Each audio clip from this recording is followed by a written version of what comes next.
अस्सलामुअलैकुम वरहमतुल्लाहि वबरकातुहू। हाँ भाई व्यूअर्स, कैसे हैं आप लोग? उम्मीद करता हूँ अल्लाह ताला के फजल करम से खैरियत से होंगे। अल्लाह ताला की रहमतें और नेमतें समेट रहे होंगे।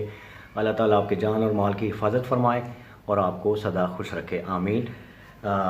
शुरू करते हैं व्लॉग। पिछले व्लॉग में मैंने आपको बहुत अच्छा chocolate coated centre field custard के साथ या कोई भी क्रीम के साथ एक डोनट बनाना सिखाया था, जो कि बच्चों के लिए बड़ी मरूब सी चीज़ है। और आप भी जब ऑफिस वगैरह से आते हैं वापस, तो चाय के कप जब आपके हाथ में होता है तो उस वक्त एक हल्की सी आपको भूख लगी हुई होती है, तो उसमें आप वो इस्तेमाल कर सकते हैं। तो उम्मीद है वो रेसिपी आपको पसंद आई होगी। Thank you very much for all the comments. बहुत ज़्यादा शुक्रिया आप लोगों का, बहुत सपोर्ट कर रहे हैं। यूके से बहुत सपोर्ट आ रही है मुझे, थैंक यू वेरी मच। और कनाडा से बहुत सपोर्ट आ रही है मुझे, ऑस्ट्रेलिया से बहुत सपोर्ट आ रही है, इंडिया से इवन मुझे अल्हम्दुलिल्लाह बहुत सपोर्ट आ रही है। Thank you very much India यार। We are neighbours, we are friends, we are brothers. तो thank you very much for everyone. Uzbekistan से इवन मुझे आ रही है सपोर्ट, और कल हालिया ही मुझे श्रीलंका से भी सपोर्ट आई है। Thank you very much for all the Sri Lankan brothers. Salute for you guys, all of you guys. अच्छा, पाकिस्तान तो ऑफ कोर्स मेरी अपनी कंट्री है of course. Thank you very much for all the Pakistanis, they are supporting me. Thank you very much, जज़ाकुमुल्लाह खैर। अच्छा, आज मैं आपको कुछ होम रेमेडीज़ बनाना सिखा रहूँगा, जो कि घर में आपके एक्सपेंसेस को भी रिड्यूस करेगी, और जो इजाफी खर्चे होते हैं ना, जो मिसलिनियस होते हैं इंसान के, वो भी रिड्यूस करेगी, और आपका किचन भी और आपका घर भी साफ़ सुथरा और नीट एंड क्लीन रहेगा। तो उसके लिए ख़वातीन बड़ी परेशान होती हैं, मैं क्या मारूँ, स्प्रे लाऊँ। स्प्रे लेने जाओ अगर बाहर से कीड़े मार वाला, तो वो 500 से कम का नहीं आता। और अगर आप वो लेने जाएँ, सोप लेने जाएँ, लिक्विड सोप लेने जाएँ, तो वो भी तकरीबन जो है ना वो 200 से 250 से कम का नहीं आता। ऐसे में मैं आपके लिए बहुत अच्छी रेमेडी लेकर आया हूँ। सबसे पहले तो आप ले लीजिए मच्छर मार स्प्रे, छिपकली मार स्प्रे, जो भी होता है, ये जितने भी इंसेक्ट्स होते हैं घर में, इनको भगाने के लिए, ये घर में दोबारा ना आए उनके लिए मैं बहुत अच्छा एक आपको स्प्रे बनाना सिखा रहा हूँ आज। तो एक ऐसा बर्तन ले लीजिए जो घर में इस्तेमाल खाने के लिए ना होता हो, ठीक है, किचन का बर्तन ना हो, प्लास्टिक का ले लें, कोई भी डिस्पोजेबल टाइप का।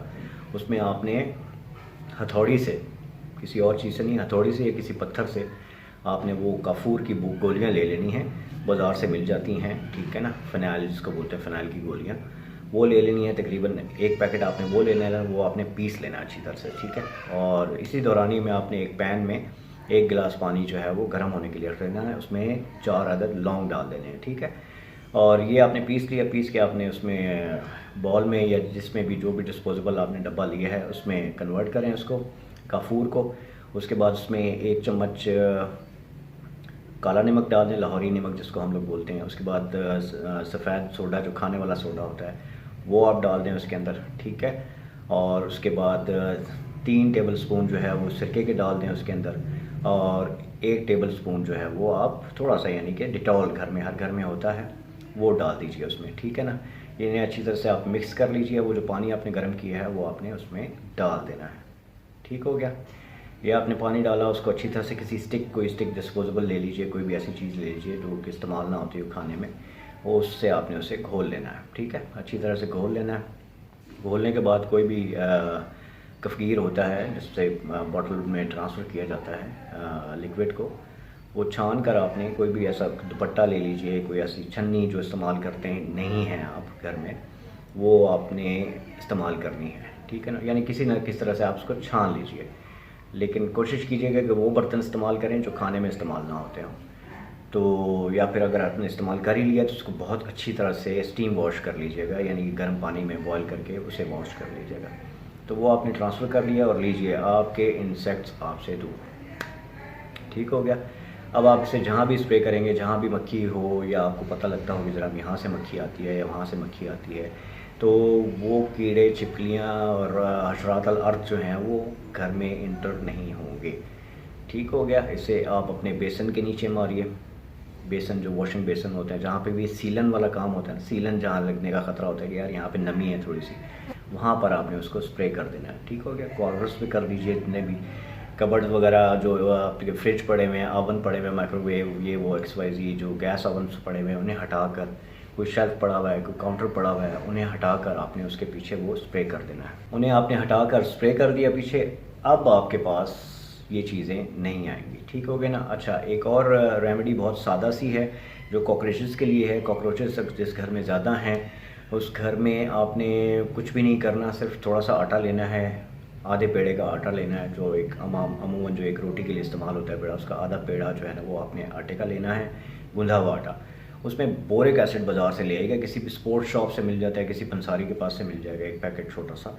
वो बोरिक एसिड उसमें अगर आप मिक्स कर लें, और उसके बाद उसकी छोटी छोटी सी बिल्कुल चने के दाने होते हैं ना जैसे, उतनी सी गोलियां बना लीजिएगा। वो गोलियां बना के आपने सुखा लेनी है। सुखाने के बाद आपने अपने घर में, बच्चों से दूर रखिएगा, कोशिश कीजिएगा इन तमाम चीज़ों को, जो रेमेडीज़ मैं बता रहा हूँ वो बच्चों से दूर रखिएगा।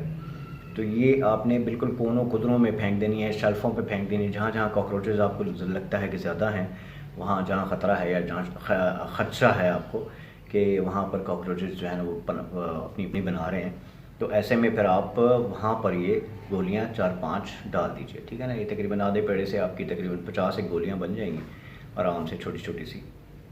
वो आपने वहाँ डाल देना, तो गारंटेड है कि आपके घर में कॉकरोच फिर नहीं आएगा। ठीक हो गया। तो ये फ्री में आपको एक बोनस है। इसके अलावा एक और बोनस आपको दे रहा हूँ, छिपकलियाँ जिस घर में ज़्यादा होती हैं, गाँव देहातों में बहुत ज़्यादा होती हैं छिपकलियाँ, और छिपकलियाँ ज़ाहिर है ऑफकोर्स कोई भी खुली जगह होती है वहाँ से छिपकली आ जाती है। कोई रोशनदान खुला होता है, कोई खिड़की खुली होती है, कुछ और ऐसी स्पेस होती है, इवन के दरवाज़ों के नीचे से रात के वक्त आ जाती हैं। तो ऐसे में आपने जो आप घर में अंडे इस्तेमाल करते हैं ना, तो अंडे को सेंटर से ना तोड़ें, अंडे को ऊपर से थोड़ा सा होल करके ना तोड़ लें और उसे खाली कर लें, ठीक है ना। खाली करने के बाद आपको थोड़ी देर धूप में रखें ताकि वो खुश्क हो जाए। उसके बाद एक टूथपिक के साथ धागा बांध के सेंटर से उस टूथपिक को साइड से तोड़ लें, छोटा हो जाएगा। उसे आपने उस टूथपिक को अंदर डालना है और धागे से ऐसे उठा लेना है, ठीक है ना। अब जब धागे से उठाएंगे तो वो हैंग हो जाएगा। हैंग हो गया अंडा। अब इस अंडे को आपने वहाँ टांग देना है जहाँ जहाँ आपको ख़तरा है कि यहाँ से छिपकलियाँ अंदर आती हैं। वो छिपकलियाँ कभी भी अंदर नहीं आएंगी। ठीक हो गया। ये इनअदर सेकंड बोनस हो गया आप लोगों के लिए। अच्छा, अब आ जाइए आप लिक्विड सोप की तरफ। लिक्विड सोप भी बहुत एक्सपेंसिव पड़ता है, बाज़ार में जाएँ तो बाज़ार से मिलता ही नहीं है, और मिलता है तो बहुत महंगा मिलता है। 250 रुपये से कम की चीज़ मिलती नहीं है। तो 250 कहाँ और कहाँ, मैं आपको 30-40 रुपये का मैं आपको लिक्विड सोप पूरी बॉटल भर के बनाना सिखाता हूँ। उसमें आपने कुछ भी नहीं करना, वही एक गर्म पानी लेना है, 1 गिलास, वो आपने चूल्हे पर रख देना है, ठीक है ना। उसके बाद आपने जो कद्दूकश किया है साबुन को, जो बाज़ार से एक टिक्की मिलती है ग्रीन कलर की या ब्लू कलर की, वो आपने कद्दूकश करके रख ली है। 20 रुपए की मिल जाती है गालबन। वो कद्दूकश करके रख लिया आपने। वो कद्दूकश आपने उस पैन में डाल दिया। अब ये चूँकि सोप है तो इसे आप खाने वाली चीज़ों में भी बना सकते हैं, क्योंकि ये वॉश हो जाता है बाद में। उसके बाद इस्तेमाल शुदा जो लेमन होता है, वो आपने उसके छिलके जो है ना, तकरीबन 5 लेमन जो है ना अगर आपने काटे हुए हैं और उसके छिलके बच गए हैं आपके पास, तो वो 5 लेमन आपने उसमें डाल देने हैं। ठीक हो गया। उसके बाद आपने उसमें लाहौरी नमक डालना है 1 चम्मच भर के, ठीक है ना, खाने का टेबल स्पून, और खाने वाला सोडा उसके अंदर डालना है, ठीक है ना। इन चीज़ों को अच्छी तरह से मिक्स कर लीजिए। और उसके बाद आपने उसको थोड़ा सा मतलब आई मीन के ठंडा होने के लिए छोड़ देना है। ठंडा जब हो जाए तो उसको आपने छान कर किसी बॉटल में स्प्रे में ट्रांसफ़र कर लेना। अब ये स्प्रे जो है आपका, वो जो छन्ना हुआ है ना आपने जो बचाया, उसे भी संभाल के रखिए। जो स्प्रे आपने बनाया है इसे आप दीवारों पे जहाँ जहाँ आप सफाई करना चाह रहे हैं आप डायरेक्ट यूज़ कर सकते हैं, ठीक है ना। इसमें मज़ीद लिक्विड का भी इजाफा कर सकते हैं, पानी, गर्म पानी थोड़ा सा डाल दें, उससे ज़रा घुल जल्दी जाता है साबुन। ठीक हो गया। चूँकि ये स्लमी सा होता है, स्लाइम टाइप का होता है, तो इतने आराम से घुलता नहीं है। तो इसको ज़रा आपने अच्छी तरह से खौलाना है ताकि ये साबुन जो है अच्छी तरह से घुल जाए। ये आपने कर लिया। उसके बाद जो आपने बचाया है लेमन शैमन, ये वो जो कुछ भी वो बच गया है, उससे भी आप अपनी मोटी मोटी चीज़ें जो है ना वो साफ़ कर सकते हैं। जैसे ग्रीसी एरियाज़ होते हैं, ओवन के अंदर ग्रीस होती है, चूल्हे के ऊपर ग्रीस लग जाती है, चूल्हा पकता रहता है हमेशा, तो वो उसकी हीट से जो है ना वो चीज़ें मोटी हो जाती हैं, थिक हो जाती हैं। उसे हम टफ़ ग्रीस बोलते हैं। ये टफ़ स्क्रब जो है ना वो आपको क्या कहते हैं, उसका सामना करना पड़ता है। तो उसमें आप वो लेमन लेकर आप उसकी सफाई कर सकते हैं। ठीक हो गया। उसके ऊपर सोडा डाल दीजिए, थोड़ा सा सिरका डाल दीजिए अलग से, और फिर उस सोप से आप थोड़ी देर 5 मिनट उसको लगा रहने दें। उसके बाद फिर वो जो लेमन है, उस लेमन से आप उसको रब करें, ठीक है ना। रब करने के बाद कोई भी स्कोरिंग पैड हो, जैसे हम लोग ग्रीन कलर का जो स्कोरिंग पैड होता है वॉशिंग के लिए इस्तेमाल होता है, वो स्कोरिंग पैड जो है ना आप यूज़ कर लें। ठीक है। ओवन में यूज़ कर सकते हैं। फ्रिजेस की जो जालियाँ हैं पीछे की, वो यूज़ कर सकते हैं। जो उसकी फ्रिजेस की जो रबर होती हैं साइड पे, जो कि वैक्यूम के लिए इस्तेमाल होती हैं, बंद करने के लिए और खोलने के लिए, वो आप उससे साफ़ कर सकते हैं इस स्प्रे से, ठीक है ना। इस स्प्रे गन से आप बहुत एवरीवेयर आई मीन जहाँ भी आपको डर्ट महसूस हो वहाँ पे ये सोप आप यूज़ कर सकते हैं, और इसे आप बर्तन धोने के लिए भी इस्तेमाल कर सकती हैं। ठीक हो गया। तो उसमें ऐसी कोई सेप्टिक चीज़ नहीं है, सिर्फ इसमें सोप है, उसमें सोडा है और उसमें काला नमक है और नींबू है, ठीक है ना। ये हो गया आपका आज का व्लॉग तैयार। तो ये भी थोड़ा सा किचन का ज़ाहिर है, जहाँ कुछ पक रहा है 3 टाइम 4 टाइम चीज़ें पकती हैं तो वहाँ पे गंदगी भी हो जाती है, ग्रीस बहुत हो जाती है। इवन कि जहाँ चूल्हे जलते हैं, जहाँ खाने पकते हैं, तो वहाँ पे छत के ऊपर जो जो हाथ अगर आप ऐसे मारेंगे तो आपको बहुत ज़्यादा चिकनाई नज़र आएगी, महसूस होगी। तो वो उड़ती है चिकनाई ना, जो उड़ती है तो वो ज़ाहिर है हर चीज़ के ऊपर सरफेस बना लेती है अपना।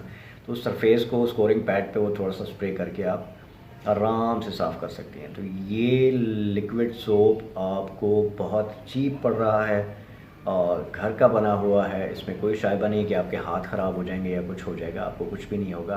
हत्तल इम्कान कोशिश किया करें कि लिक्विड आपके हाथ पे ना लगे। आराम से पहले बर्तनों को जो है ना वो साइड पे रखें, उनकी गंदगी को साफ़ करें, फिर थोड़ा सा गर्म पानी लेके उस पर डालें, ठीक है ना। हर चीज़ को प्यार से करेंगे तो वो आपको रिज़ल्ट भी प्यार वाला देगी, ठीक है ना। और अगर वो दस करेंगी तो बस जान छुड़ाएंगी, हाँ हाँ तो रोटी भी बनानी है, हाँ हाँ हाँ, वो गले बढ़ जाएगी आपके, ठीक है ना। तो वो आप कभी भी सेटिस्फाई नहीं हो सकेंगे। तो कोशिश किया करें कि किचन में जब भी इंटर हो बिस्मिल्लाह पढ़ें, कोई आयत पढ़ लें, दुरूद शरीफ पढ़ लें, ठीक है ना। उस तरह से इंटर हो तो खैर व बरकत आपके साथ साथ जहाँ जहाँ आप जाएंगे वहाँ वहाँ खैर व बरकत भी आपके साथ ट्रैवल करेंगी। तो इस चीज़ का ख़ास ख्याल रखा करें।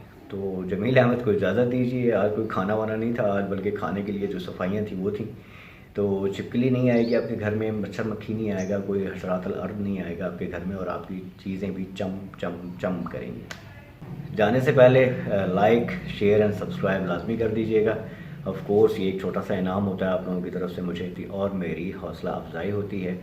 और अपना बहुत ज़्यादा ख्याल रखिएगा। जमील अहमद को इजाज़त दीजिए। अस्सलाम वालेकुम वरहमतुल्लाहि वबरकातुहू।